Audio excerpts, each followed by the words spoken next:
What Tom suggested I do today is just to take a bit further our discussions we had last week on the relationship between postmodernism and Marxist theory. And I sent round at very short notice some set of notes, which I hope you managed to browse through, because I thought it's useful to look at one particular approach to postmodernism, which this guy called Harvey seems to be an example of. There are others, but this guy Harvey, who's a quite renowned Marxist scholar, I've attended some of his lectures in the past. His approach to the challenge of postmodernism is, I think, one where I personally am happy to explore. And so what I hope to do today is just briefly go through my notes I sent round and clarify any points raised in my notes, and then have a broad discussion.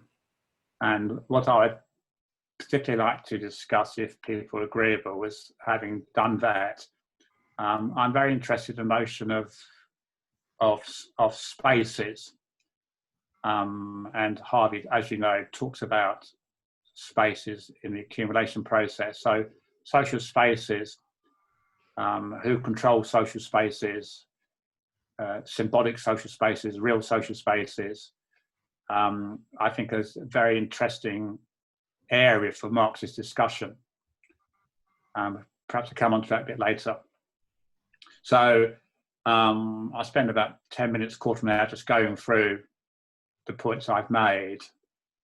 Then any points of clarification or anything you're not sure what I'm trying to say, we can clarify those points.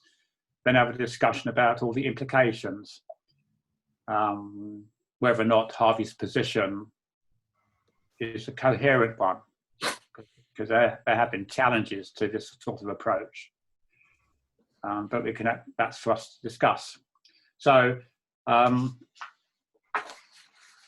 let me just try to remind you what the challenge to Marxism is from all this postmodernistic talk or chatter. So let's try and recap. For our purposes, what I call classical Marxist theory. I know that for some, that's not a satisfactory term, because Marxism has evolved over the past 100 years.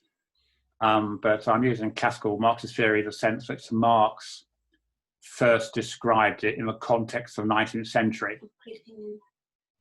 And so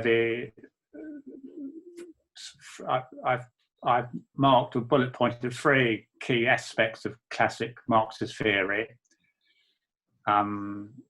which the postmodernists challenge in different ways.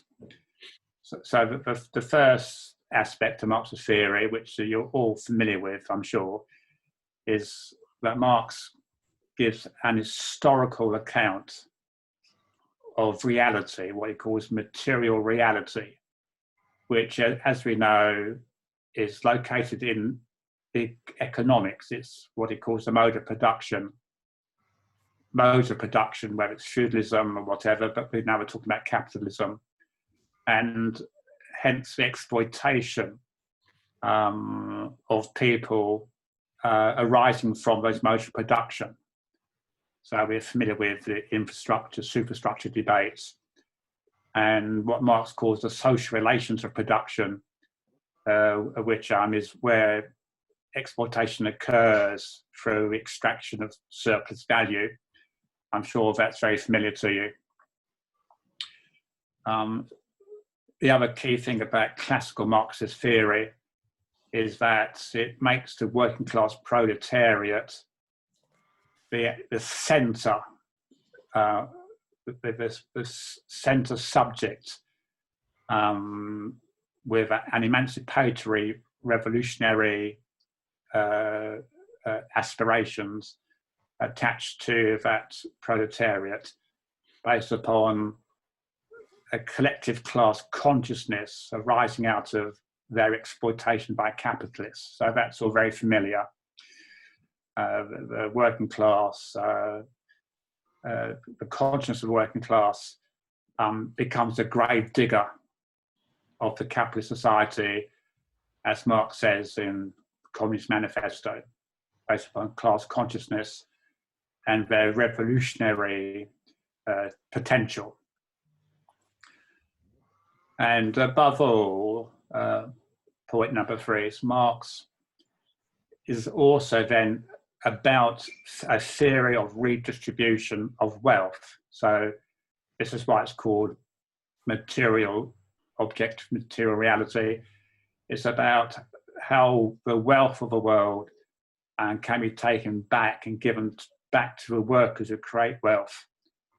And so Marxist theory is also about the struggle to recapture stolen wealth as a goal of their liberation and their emancipation. So these are some of the key points in Marxism, which I've very crudely summarized, which has been a discussion debate for 100 years. And there's a vast literature on Marxism, thousands and thousands of books and different perspectives. So now, by way of contrast, so I'm just trying to reiterate what I tried to say last week.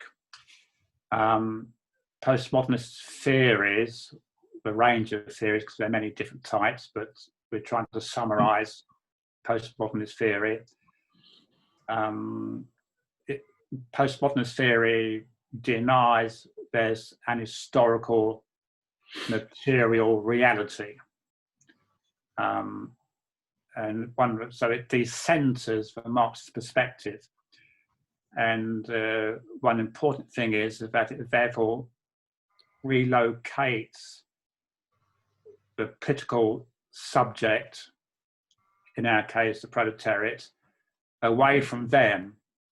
And postmodernist theory therefore looks at other areas of struggle and resistance. It relocates the analysis of resistance and struggle to different arenas, which are not typically the proletariat. So this was a major challenge to Marxism. So whilst postmodernist theory, especially in the shape of Foucault, as some people may be aware, looks at structures of power, discourse about power, and power relations, I do not conclude from this is about a class struggle. Postmodernists tend to focus upon other struggles. And these other struggles tend to be, because I'm trying to generalize very simply, these other struggles tend to be around what's called recognition theories. Recognition, which is linked to identity politics. So recognition theory is contrasted with redistribution theory, which is about reallocation of wealth, material wealth.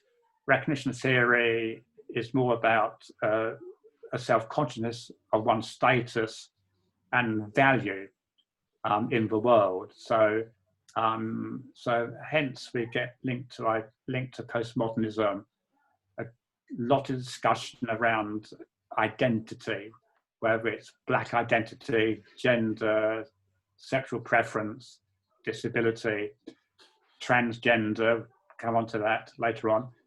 So recognition theories is what emerges after postmodernism, which tends to downgrade issues around redistribution.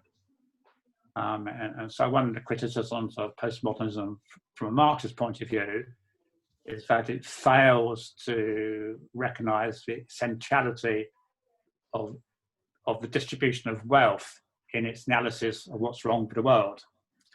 So this is a tension point, recognition theory versus redistribution theory.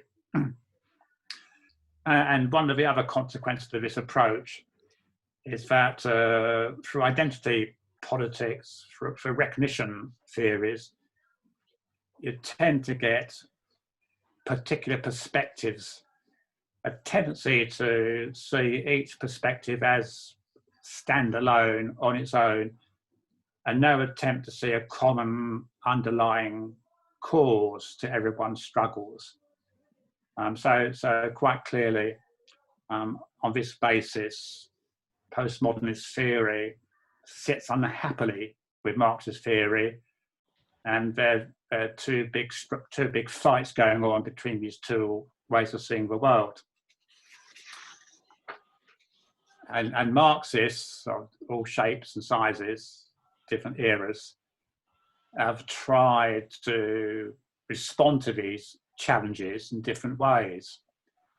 And there are different groups of Marxists who've got a different approach to the postmodernist challenge. And what I'm proposing just to discuss today, and if you want to discuss others on another occasion, we can do that. But today I want to discuss the challenge as it is addressed by someone like David Harvey, who's written extensively on Marxist history and Marxist theory. There's some well-known books.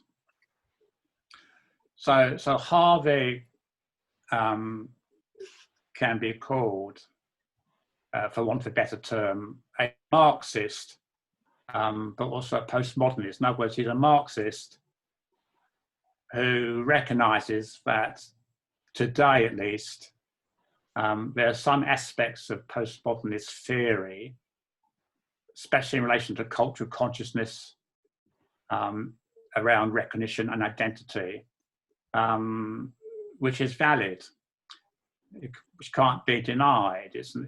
They are accounts of how the world has become. But he rejects the view that postmodernist theory can explain these things. So what Harvey does is he argues that postmodernist thinking is actually an expression of present-day capitalism. In other words, postmodernist thinking is a manifestation of the capitalist superstructural thinking, a form of false consciousness which reinforces capitalism. So his baseline is that the phenomena of postmodernism actually reaffirms the truth of Marxist baseline theory. But at the same time, because he locates postmodernism at the superstructural level, but at the same time, he also acknowledges, and this is where you might say he might be contradicting himself, where he acknowledges that certain strands of postmodernist thinking has some relevance for Marxist analysis in the 21st century. So I don't know if you could detect there's a certain tension. Yes, he's a Marxist, and he believes in the basic Marxist notions of class and revolution and so on and so forth. But at the same time, he thinks Marxism can learn from and recognises that postmodernist arguments have some relevance to today's situation. So he's kind of saying that postmodernist ideas are a partial description of contemporary capitalist society. But he wants to preserve underneath that a Marxist explanation. So that's where he's coming from. And we can obviously discuss whether or not that's a coherent position to hold later on. So let me just briefly summarize what he's trying to say in his various books. He is saying that the complexities of political subjects, that is the victims of capitalism across the globe, cannot be simply described in classical proletarian terms. And he explains this by saying this is due to changing patterns of capitalist accumulation. And in particular, he talks about the capitalist accumulation of territorial spaces. So on the one hand, we'll come on to this notion of space in a moment, but on the one hand, is saying that since capitalist accumulation is about material resources and the appropriation of surplus value as the main processes in operation, then class exploitation must always be present in these phenomena.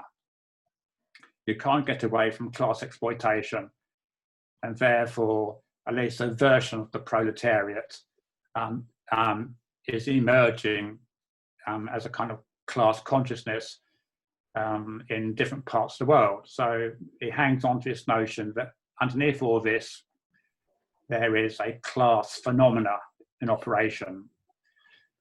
But it is saying that this baseline position has to be tempered, modified to include an analysis of aggressive capitalist spatial competition or accumulation by dispossession, which leads to a new range of victim subjects that we wouldn't necessarily call a classical proletariat.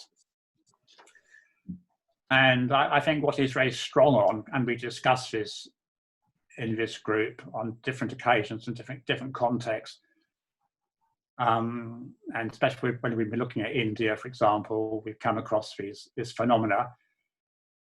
Capitalist accumulation nowadays occurs not just through expanded production and new techniques of labouring, which as we know has always been an area of resistance for trade unions in the workplace.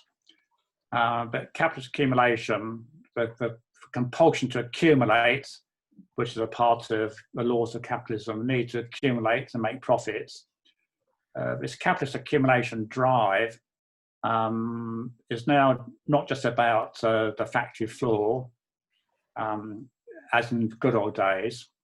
It's also about dispossessing new social groups of their land, their assets, and their historic rights. So this notion of dispossession by accumulation, by taking what belongs to people, typically land and their space, to exploit both the land and the people dispossessed, is what Harvey is trying to analyse in more detail. It's always been there in Marxist thinking, because Marx talks about primitive accumulation, and that's how capitalists first gained their wealth. One of which, of course, was plantation slavery. So let's just recall how this began in England with the Enclosure Acts of the 18th and 19th centuries, when land used by ordinary people, what was called the commons, the common land, the commons, is for everyone's use to graze their cattle and grow their crops. So that's how they subsisted and survived. The Enclosure Acts, by a cynical act of Parliament, expelled all those people from the right of usage and gave that land to budding capitalists, leading to brutal social consequences. And the same thing happened in Scotland with so-called Highland clearances, when budding capitalist Scottish lairds brutally removed people from their crofts, and they were forced to go on hunger marches, and some were exported to America. And a similar thing happened in Ireland under the British occupation of Ireland. Is that the lands of Irish peasants was possessed, and they were forced to become tenant farmers on their own land, and all the consequences of Irish history. So this notion of accumulation by dispossession of people's land and their birthright is what Harvey's getting at. And this dispossession phenomena has many features. So it's not just about expelling peasant populations in order to exploit the natural resources. It also includes, and we discussed this briefly at other points in our discussions, the suppression of non-commoditized traditional village modes of production, when people would, for example, work together to share the harvest, that sort of thing, which of course is incompatible with capitalist mentalities. It also covers things like neo-colonial asset appropriation through trade deals and debt management. It covers things like debates around genetically modified agricultural products, which are then rented out to the captive population. But most importantly, I think, and most relevant in England at least, in the UK, is that we have a common will. We used to have a common will in the UK. It's called public services. The railways, transportation, utilities, water, and so on and so forth. These are owned by the public. In other words, they are our versions of the enclosures being taken away from us. So the privatisation of state assets which belong to us, public resources, health services, welfare provision, all that's been stolen from us by accumulating capitalists, given to them by their cronies in Parliament, and they have stolen our common will. Now, so there we have a resonance with the villager in a tribal area of India who's being expelled from the land to make way for a free enterprise zone. So we could discuss this kind of issue about commonalities later on. But accumulation by dispossession results in the destruction of our livelihoods. It undermines family and household and kinship structures.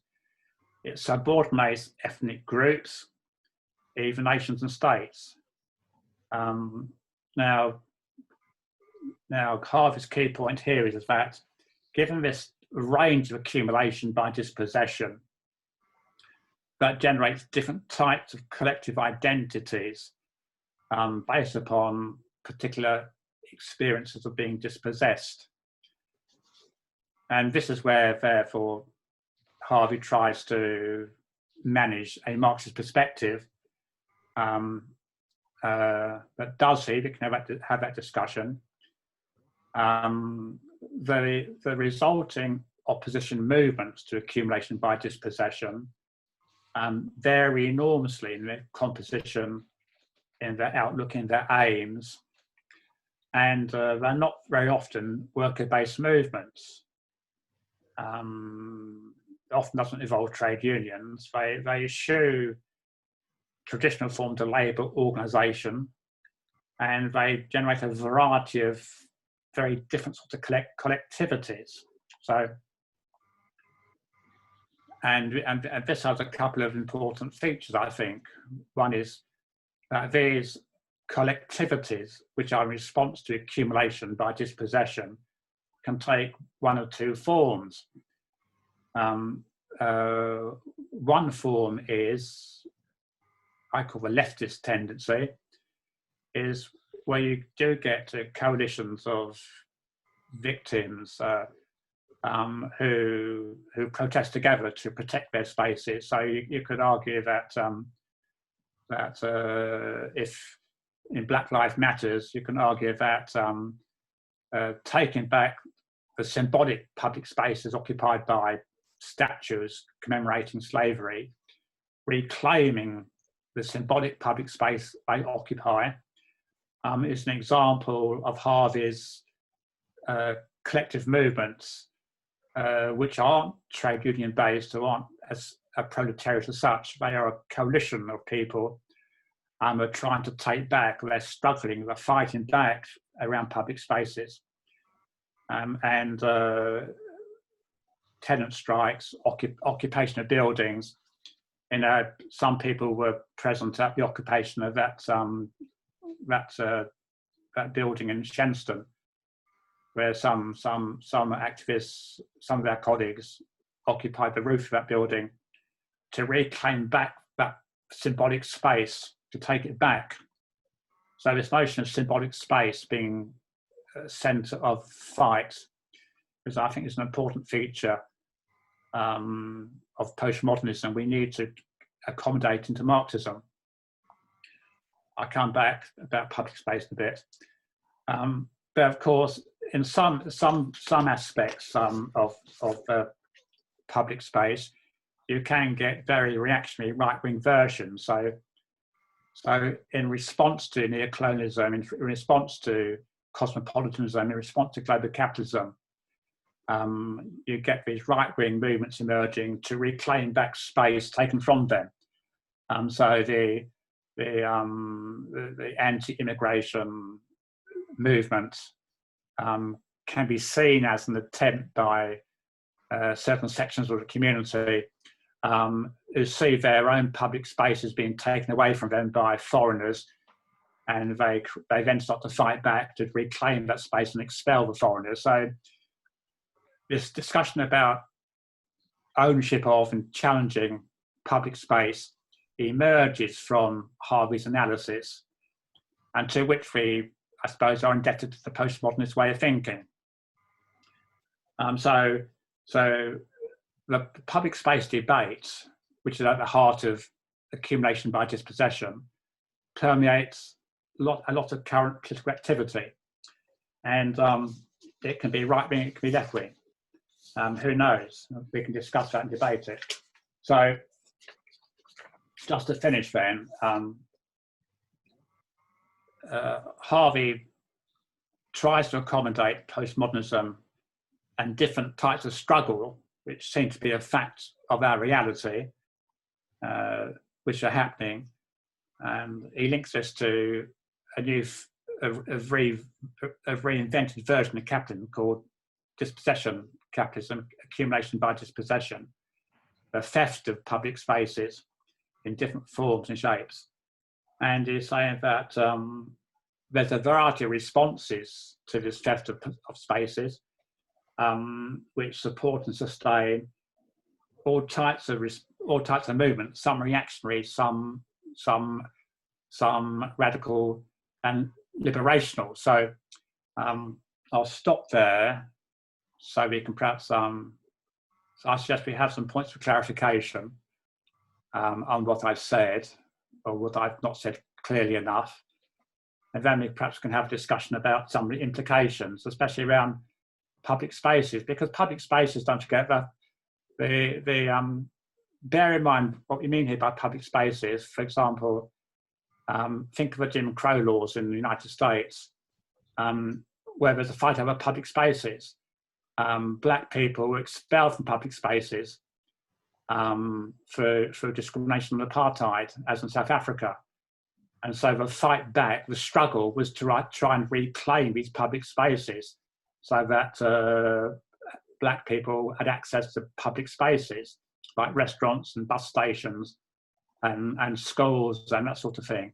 So this notion of public spaces as an area of dispute, of fight, of struggle, I think is a very important aspect of what Harvey is trying to illuminate.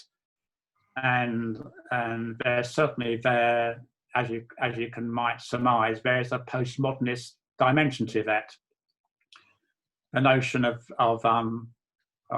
ghettos is another version of the public space debate, because what public spaces do is create barriers and boundaries. So there's one side and the other side, and a lot of politics is about excluding one type of person to enter the wrong side of that space. So this notion of ghettos the incarceration of communities, so they're excluded from public spaces. So that this ghetto discourse enters into the public space debate. And of course, there's a whole range of debates around public spaces which emerges from this kind of thinking. Now, what's called lawfare, as opposed to warfare. Lawfare is where society sets up boundaries of public spaces which stops people from entering, and if they do enter, they will face extreme violent reactions. So whenever a black person in America enters the wrong public space, they are assumed to be very suspicious, and they certainly get brutalised straight away by the police controlling that border. So this notion of internal borders and public spaces is very important. And we can perhaps explore that later on. Reclaiming space, and of course the debate around racism, around gender issues, around gay issues, and interestingly around transgender issues, it's about public space. So people who don't want transgender people to share women's spaces talk about the need to have private women's spaces, and they want to exclude transgender people. So there's you've got a debate which is current about who owns and controls public spaces, who can be included or excluded. But Harvey links all this to capitalist desire to accumulate through dispossession and by controlling public spaces. So let me stop there and invite some points of clarification, and then let's have a broader discussion. I mean, stand up to scrutiny. But are there any points you want to raise in terms of what I've said? The notion of erasure is discussed by lots of critical race theorists, beginning with Du Bois, the famous black theoretician in the 1920s, and then of course by Fanon, this notion of erasure of a people because of their skin colour into nothingness, their invisibility, is a form of erasure, which is also an aspect of the fight over public space. And in contemporary times, the disability movement talks about the right to become visible as a disabled person, to have their disability respected and recognised as a part of them. So this challenge to a group's erasure and to get this group to be made visible in a shared public space is a part of this debate. But that's very much now in the postmodernist camp. And to what extent can Marxism, as a theory, manage this idea of erasure in public spaces in a kind of coherent fashion? People have tried to do that, but I'm interested in your views about, do you think Marxism can accommodate that challenge? We've had this debate before about intersectionality. How does class and gender and race interrelate? We never came to a conclusion, but it's a part of the same debate. Yeah. Like, it's I can't help but think about following on from what Paul has said. Think about the space issue that has existed in the Indian caste society for thousands of years. You have the structure of villages which are spaced with the upper caste situated on the side of the village where the sun rises, and as you degrade or come down in the hierarchy of the caste system, you know, the lowest of the caste would be situated where the sun sets. So this spacing, this apartheid kind of system has existed for for thousands of years in India. Yeah, yeah. And we've had apartheid system in Africa, as we all know. Yeah. So I'm not too sure, you know, what this postmodernism is actually contributing towards, you know, the debate or the struggle of the haves and the have-nots.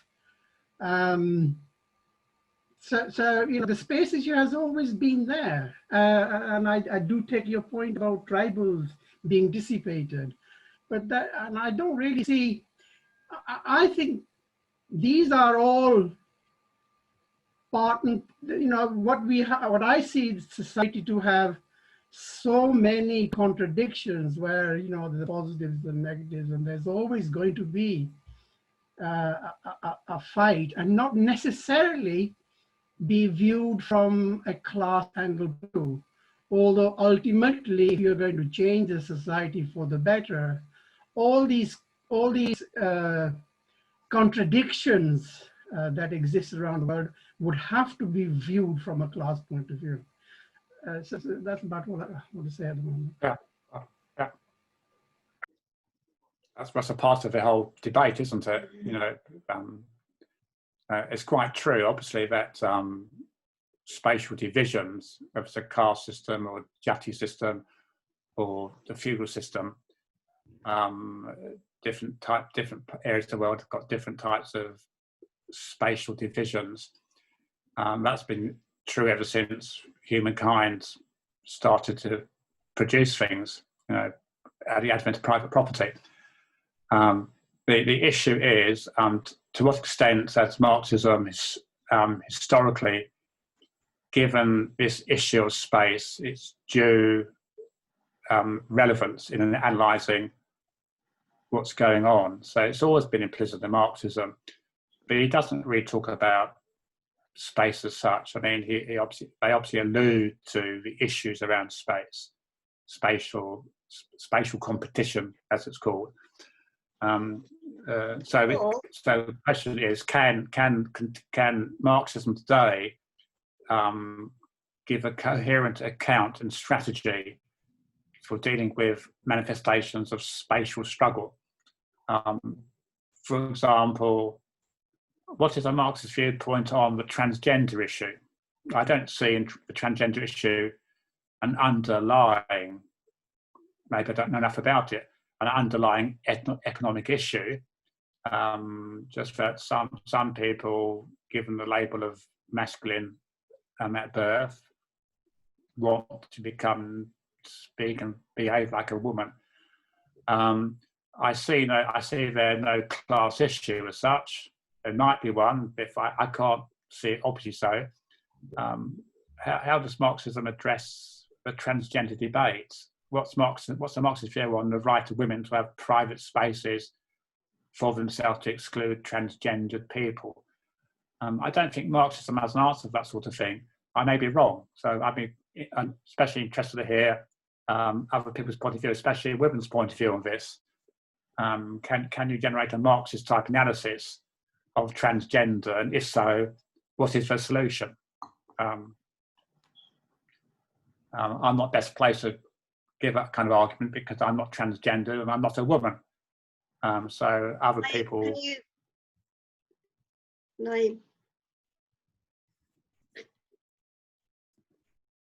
Do you want to speak? It's all right, I'll speak after you. Marxism hasn't taken the responsibility of actually analyzing everything. I mean, it doesn't have a particular view on biology or chemistry. So, I mean, in that sense, you know, and the other thing is, I think it would be a mistake to think that Marxists only think in two classes, right? There are a hierarchy of classes, and historically there have been different classes. And I think Marx talks about that, isn't it? He says all history is history of class struggle, but that's not necessarily mean the history of working class and the capitalist class. It has meant other classes. And I think particularly in the era of imperialism, that has actually been, you know, much more significant, because in where the struggle is really taking place in the third world, there has been coming together of various classes which are oppressed at one level or another to join together in a struggle against the usurping classes, particularly the comprador or bourgeoisie classes. So I think that's the other thing. So in terms of the position of women as well, I think it is a class issue, because capitalism relies on the production, on the reproduction of workers as well, and therefore the whole relationship of men and women, it's quite significant to capitalist survival. So I think it's and in fact it's also a class issue. So I think and women actually, different women in different classes have different objectives. They're fighting for different things. Yeah, sure. Yeah. Thanks, Paul. I'm still baffled about postmodernity, really, postmodernism, because I think what Marxism gives us is a basic framework to analyze society, isn't it? So when Marx talks about feudalism and stuff, he is talking about classes, but he's talking about a form of economic system where there are the powerful and the less powerful, and his stages of history testify to that. So I think if you use Marxism as a method of analysis rather than stick to this rigid class system and things, then you can come up with a whole lot of things. But insofar as Harvey's thing goes, he's a geographer, isn't he? Yeah. And so he's deployed that notion of spaces, I suppose, in a way that can be analysed in Marxist terms. But as Lek has just pointed out, and the inhibitions for spaces isn't a new thing, is it? It's gone as cast as illustrated it, and racial segregation and many other forms, but also there's a public and private debate within women's political sort of explanations, isn't it? That women don't, the private domain has been allocated to women and at the expense of the public domain. So there are those sorts of things that actually, I mean, you could say that they're pre-modernist in a sense, but they came out in the sort of 60s, 70s. Or actually even early part of the 20th century. So, they're not necessarily postmodernist debates in that sense. And also, the notion of intersectionality nowadays, which we keep talking about, does address these sort of things, but then you'd say that that's postmodernist as well. But I think my central point is that you use the Marxist methodology rather than stick to these rigid debates about what are the causal factors. So to me, Harvey and others, they describe the new systems of oppression rather than explain them. They're not causal, they're descriptions in a sense of what new forms of capitalism is doing. That's what Harvey says. Yeah, Harvey refers to them as descriptions of a current reality. But he's trying to hang. I don't see it as postmodernist in a sense, really. Yeah. But he's trying to hang on to this notion that underneath all this reality, there's an underlying class-based theme, and of course. Classes are multitudinous, and there are different tiers of classes and subclasses, just as there is in a jati system and a caste system. There's 10,000 jatis, but and that's also true of class. So no one's suggesting that Marxism is just a crude thing about the proletariat versus the bourgeoisie. Marxists have always analysed the subtleties of class. The issue is But all those subtleties of the class and the petty bourgeoisie and the subalterns and the compradors and the managerial class, and we discussed, remember, some months ago, the new Brahmin class emerging in the labour movement, the new Brahmin class from Piketty's book. Remember discussing Piketty's book about the Brahmin class, the new labour class of intellectuals and managers. There's always been a whole range of classes, some of which support the system, some of which at the bottom of the system. There's a mingling and they come and go, and some lose and some win. That's always been a part of Marxist analysis, and that's a Marxist methodology, but it always maintains that there has to be an emerging class consciousness uniting all oppressed peoples to fight towards the final victory. So that's not just a methodology, that is a core central belief. That is the ethical, moral core of Marxism, that one day we'll all be free. We all will be free. And what postmodernism cannot do is come to the conclusion we will all be free. So that's the difference. So Marxism is more than a methodology. What we call identity politics. Yeah. There is the way you could argue that the working class have not seen themselves as an identity like women or, you know, gay people or disabled people. So it's the working class itself hasn't seen itself as an identity, really, because it's been prevented from doing so. You know, on a worldwide basis, really. So every time the working class begins to see itself as an identity, it gets disrupted. Except that identity gets transformed sometimes by right-wing movements, populist movements. So working class consciousness gets transformed into racist, xenophobic, anti-immigration mindsets.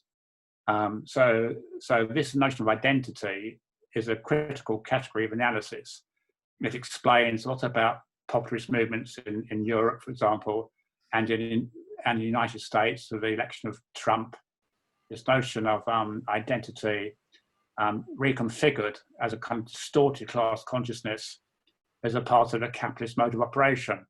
But this notion of identity, and of course Marx himself talked about misleading identities in terms of class consciousness, where it can get distorted along nationalist lines and that sort of thing. And racism is a form of class misidentification. Why would working class people subscribe to a racist viewpoint of the world? Because they have been inculcated with a false identity. So identity permeates all the Marxist theory.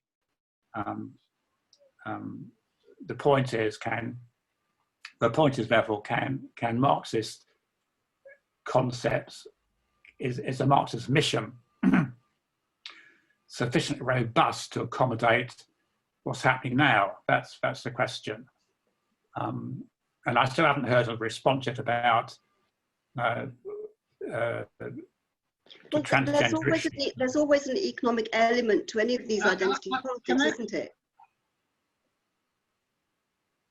Sorry, can I just finish that? There's always an economic element to any of the identity groups. So if you're looking at women's groups, disabled people, gay people, trans, one of their central demands has always been that they're also economically excluded or marginalized in some way, apart from the other, you know, identity bits that they're arguing about as groups. So, you know, you can't take that economic base out of it. No, of course not. No. I don't know of any political identity group that we are familiar with that doesn't have an economic argument to their case. Except that you get rich feminists and poor feminists. You know, you get rich gay people and poor gay people. So there's no close correlation between economic well-being and identity.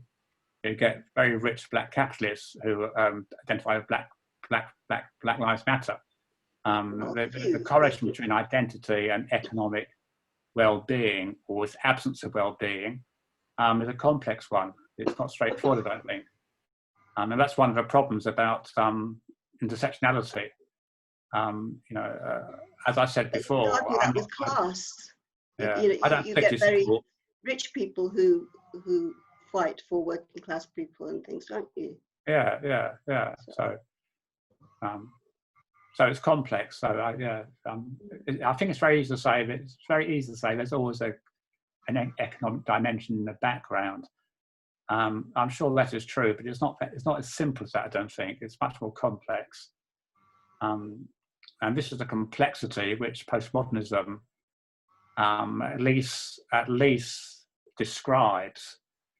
The issue is, as Marxists, are we happy with their theoretical tools to explain all this difference, and how's it to be managed as activists? How to be managed this activism? If you read things like the Morning Star, the Communist Party of Great Britain, they take a stance on these things. They have a stance on transgender. It's not as if it's not their business. They take viewpoints on it. So, and that's what we're trying to discuss here. You know, I mean, if you say it's all about class and there's always economic base everything, then that just stops the discussion because there's nothing else to discuss. But that leaves, in my view, a vacuum, which is not satisfactory. I don't have the answers myself. I'm just saying this is a challenge we face. Yeah. Okay, Lake, then Brian. Lake, yeah, speak. This modern reality Paul keeps referring to, it's not, I find that difficult to grasp because it is not a modern reality that we have different sections of people exploited in a different ways, and it's been there for very, very long time.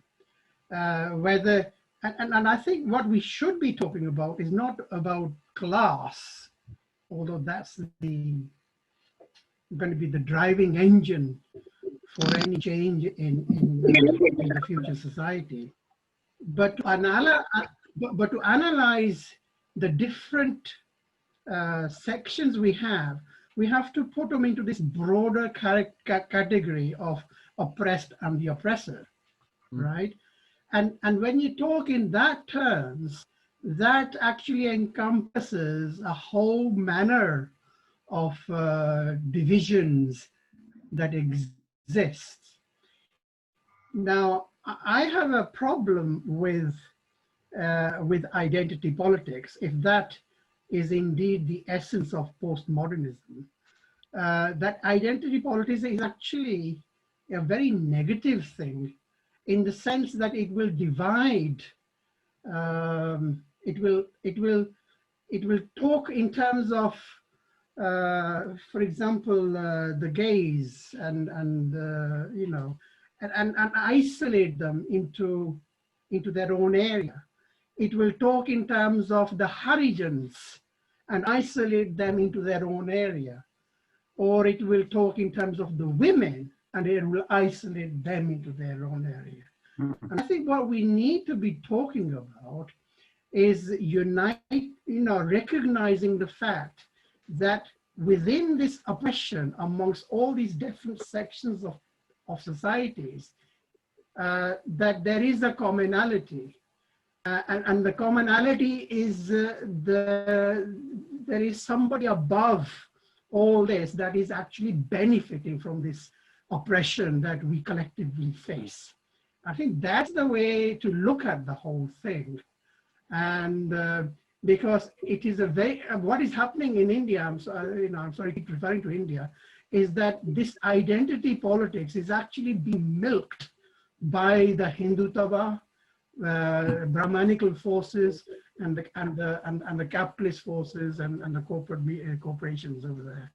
So this identity politics, although it actually it has positive sides to it, that it actually makes them aware where they are and why they are there, but it actually has a negative effect in the sense that, you know, they isolate themselves into their respective areas and do not see the struggle as part and parcel of the general population as oppressors and oppressed. Yes, can I just respond to that before I think Brian wants to come in? But, one of the strong critiques of postmodernist identity politics, which is what it's renowned for, is that really it's just another form of capitalist divide and rule. And it's the mindset, or what's called the discourse, the language used, the aspirations play into capitalism. So that's one critique of postmodernism from a strict Marxist point of view. It's just capitalists being clever, dividing people into rule and divide, making sure there's no connections. But so that's one approach you can take. Yeah, sure. Yeah. Okay, I mean, I think in this debate, it seems to me we're contrasting 19th century incomplete work by Marx and Engels with sort of what has become more general understanding in the 21st century. And I think that's comparing one with the other is just meaningless. It's creating sort of an inadequacy of Marxism as a method. I think the important thing is that it's a method, and we shouldn't be looking for all the answers in the last century or even the one before. I mean, I think sort of it's quite possible within the Marxist approach to take into account all these things and actually come. I think one of the problems is that, like pointed out, that sort of these can be used to actually divide people and divert them and what have you. But that is a question of tactics for any movement in this country, to actually sort of, on the one hand, take on face value the oppression of, be it small numbers in groups, because if Marxism isn't to provide a better world for everybody in it, apart from the capitalists, obviously, then sort of you've got to actually understand and bring out the sort of differences in people. I mean, diversity is something that should increase greatly and be praised under a socialist system. So, I mean, I don't think there's any great contradiction between the Marxist method and finding a tactical way of dealing with these things. And I really like some of the others that have spoken. I really don't see what, I don't actually see a lot of point in an academic debate with sort of postmodernism. Surely the whole point about Marxism as a method is you go from theory to practice back to theory, and you actually find out what's going on by changing things. I would argue that postmodernism will sort of fall by the wayside once a movement is built that actually uses the Marxist method to actually show what is actually how you change things. I think there's the danger of forgetting that part of Marxism, that sort of you understand things by changing them and uniting all those that can be and what have you. And I think those are parts of the Marxist method. And, you know, sort of, I think, worrying about sort of academic attempts to sort of separate this or that theory or what have you just remains an academic exercise, and that sort of the point is to change the world, not to sort of spend time trying to out-argue people that you think are wrong. But I'm perhaps a bit too down to earth and blunt for these sort of things. I do agree with you. Thank you, Nancy. There's just to pick up this point about Yeah, to unmute. Marxism as an evolving methodology. There's a lot of Marxist writers from South America or from the global South who've really grappled with postmodernism to try to understand what's happening in their particular societies. So in South America, there's a very rich seam of Marxist activists who seem to be recognizing that in their countries in South America, the diversity of the populations and their history, a mixture of indigenous peoples, enslaved peoples imported from Africa, white occupied settlers, has produced a very diverse demographic, not easily covered by simple class analysis. So some real practical Marxist activists in these parts of the world, especially in the South, and for example, in South America, Central America, they do take this postmodernist dimension and incorporate it into their thinking and their actions, especially how they relate to women in villages, for example. I don't think it's just an academic debate. It has real practical consequences. Anyway, that's my view, but and Brian thinks differently, but what were other people's views? Yeah. Okay, I think one of your Harvey, it possibly was, who identified this postmodernism as basically an ideological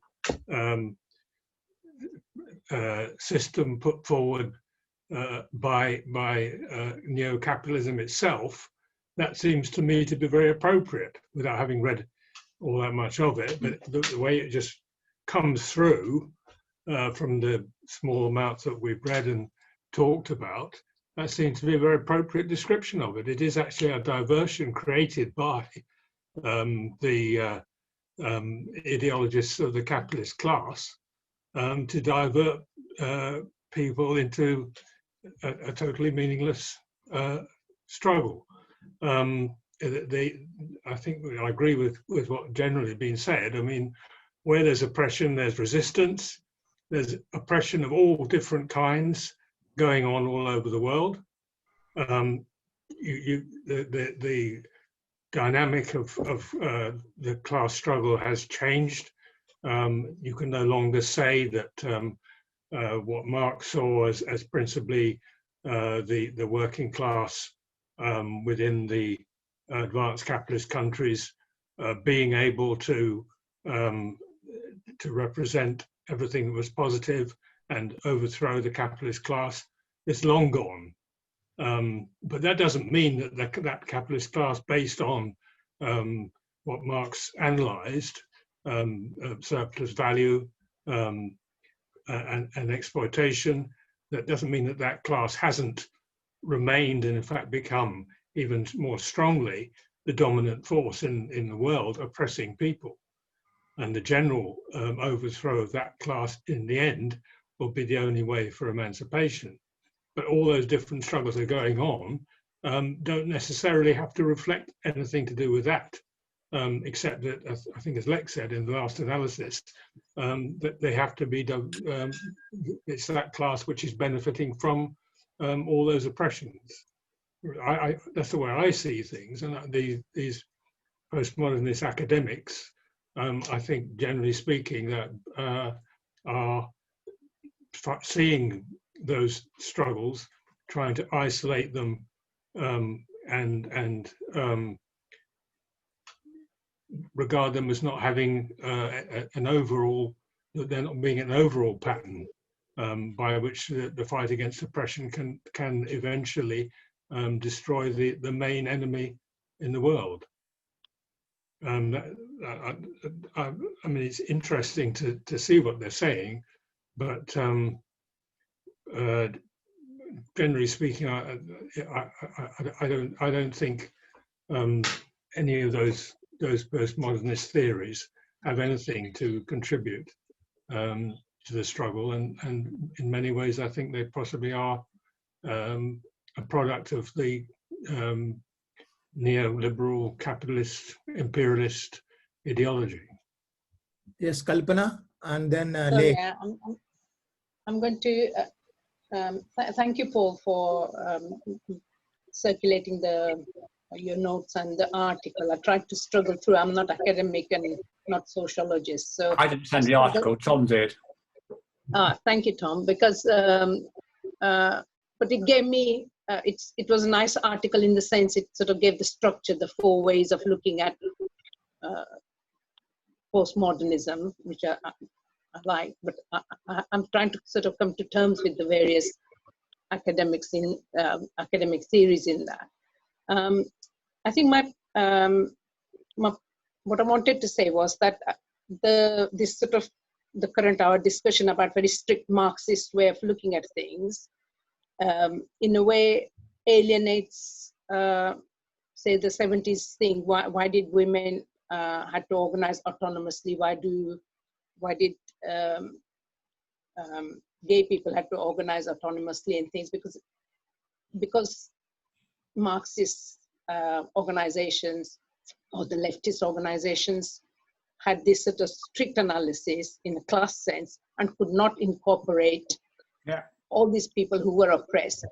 And trying to find self-identity, this so-called identity politics is sort of being denigrated, but it's not necessarily a bad thing. So they're actually trying to find out what are the positive things of a particular group is not a bad thing. Similarly, the space thing that we talked about, I mean, we ourselves constantly talk about, rather than sitting and reading and just constantly talking, doing some activity, but we got this loss of public space. We all have to pay car park charges in these private car parks, which used to be free. People could park anywhere. Everything's been, double yellow line or private.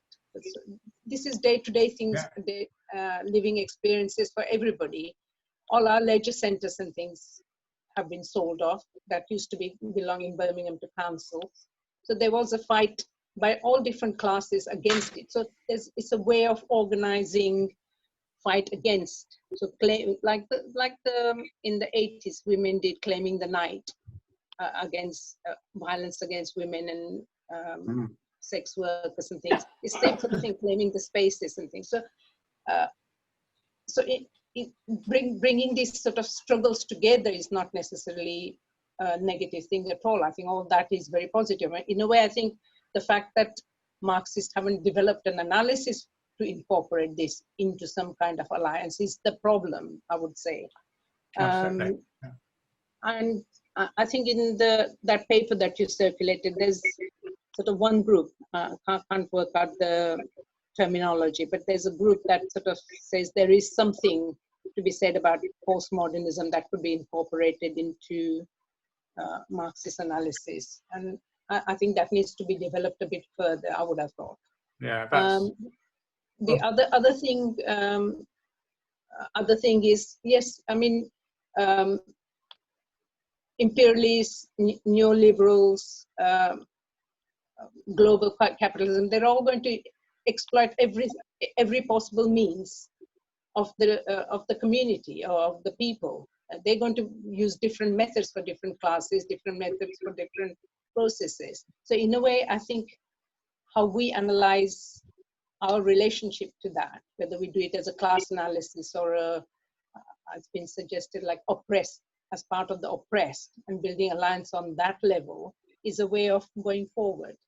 And then just last quick point about, I think the transgender and the space, I'm quite confused about that because again, in the 80s, it took a lot of effort by women's organization to get,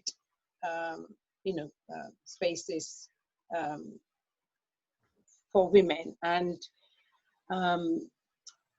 having the transgender who are just self-proclaimed transgender people, I think it's quite difficult to allow them spaces in, say, women's centers and, you know, that sort of thing. I think that's an ongoing debate that needs to be sorted out a bit. Yeah. Lake, last question. Lake. A very quick one, actually. Following on from what James has said about how the neo-capitalist wants us to view class struggle, you know. They're in complete denial that even a working class actually exists in England, you know. They would go to the extent, oh, well, you're not a working class, you're a banker, you're this, you're that. And so there is, I think this is parcel of, I want Paul's views on this, but this might be a part and parcel of this postmodernism, that you actually dilute, you know, and dilute the revolutionary forces into smaller and smaller groups and identities. And I just wanted to say that, okay, you know, there are oppressed and oppressors, and there are so many different struggles going on. And I sort of, you know, reading Mao Zedong, if I recall him correctly, is you know, let a thousand schools of thought contend, and Yes. let so many flowers. You know, that is the essence of it, and this school of thought, this blossoming of flowers, will have to then eventually merge into a what do you call it, a mass Bouquet. united front. Mass bouquet. So, Yeah. a united front afterwards. Okay, Surinder. Surinder wanted to say something. Yeah, just to add that, you know, the sort of identity politics, whether it's women, disabled, sexual orientation, most of these groups have also done a Marxist analysis of their movements, haven't they? Which are grounded in both economic and other forms of exploitation.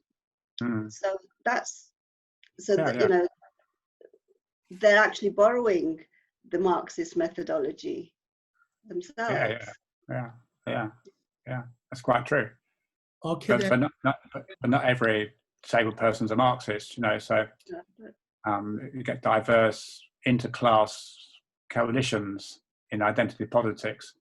Not every Black Lives Matter protester is a socialist. This is the issue. It's at the heart of the issue. And this is a practical issue, picking up Brian's point. This is a real practical issue. It's not an academic thing at all. It's how do we generate sameness amongst difference? How do we generate commonality as human beings amongst all the differences? The universality versus particularity. Yeah, postmodernism as a theory, and it is a theory, it's not just academic discussion, claims that the nature of the universe is such that we are just all different. Different power relations, certainly, but we're just different. And so it's impossible to unify the whole world as one mass humanity. It's also expends another portion of it. So this is a very different approach to the issue about emancipation and universality. So Marxism is not just a methodology, as I keep saying. It is above all a philosophy of liberation.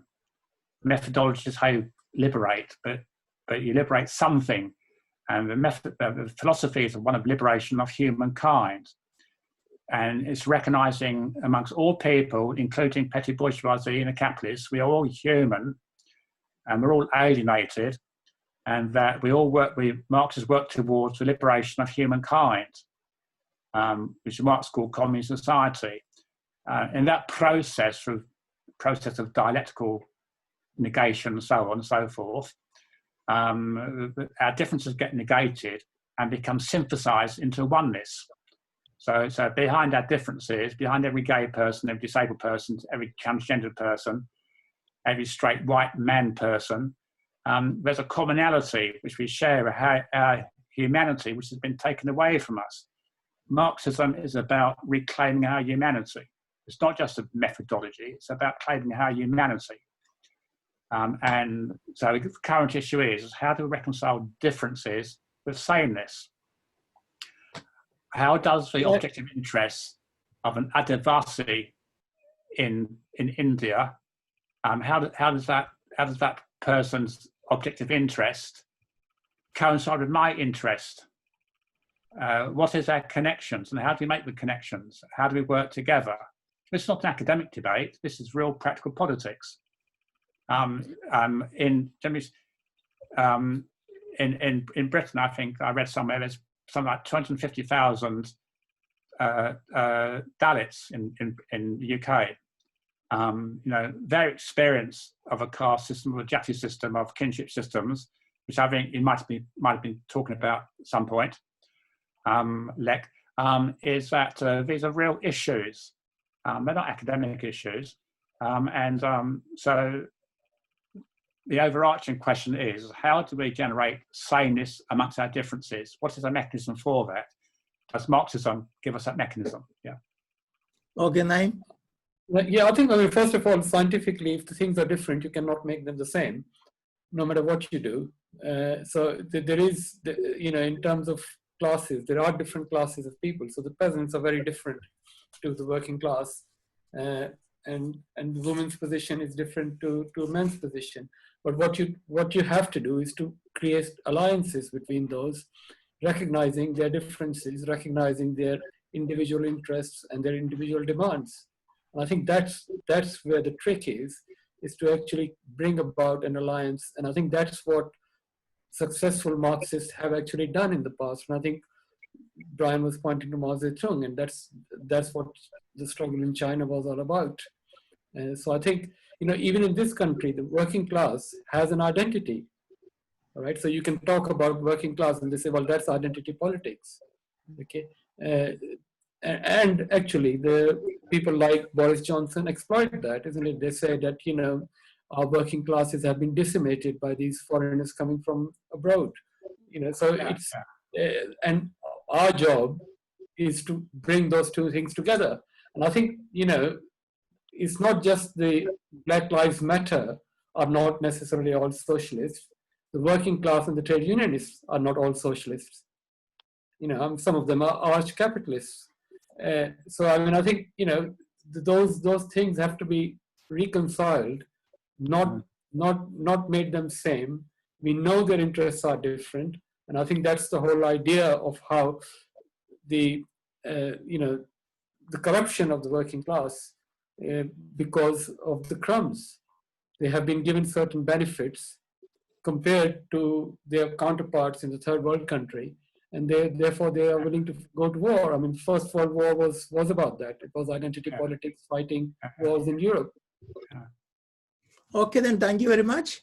There is a lot of interest on this topic. I think Brian wanted to say something. Possible for us to come back to this topic in future sometime. Brian wanted to say something? Oh, yeah, I basically agree with Naim. I think, with all due respect, Paul, you're actually posing the question without any time scale on it. And I think sort of uniting all those that can be united while recognizing the difference is the short to medium term tactical thing. But in terms of getting to the stage where the world is full of new all-round humans is so far down the line. Somewhere like Britain's going to be one of the last places to have a revolution because of it's in the heartland of imperialism, and sort of, if the working class has an identity, has been bought off and given as Naim says, a better standard of living for centuries as a result of Britain's colonial position and imperialism. The working class in this country is pro-imperialist, basically. And it's because of the nature of how the world has been divided by imperialism. If we're talking about spaces, then sort of there are really big spaces which have a national or even continental dimension to them, that sort of where the wealth is actually created and where it's appropriated to are two big spaces in the world, and that is the reality you're starting with. So I don't think it's relevant to ask the question, how do you get to the new all-round humans? That is so far down the line, when there's probably been successive revolutions in the majority world, and the Western imperialism has been squeezed and probably end up as a fascist. I mean, we have to talk about the real world. Sorry to finish on a really down theme. Okay, we can come back to this topic sometime if there is so much interest. Next week, Lake has agreed to make the presentation. This will be more on the similar line, I think, on identity politics. Okay, then. Okay. Yeah. Thank you all. See you. Yeah, and thanks, Bye. Paul, for doing the introduction. It was very useful. Yeah, Thank you. Yeah. Bye. Today's combined with Paul, are you going cycling sometime? Sorry? Are you taking a cycle?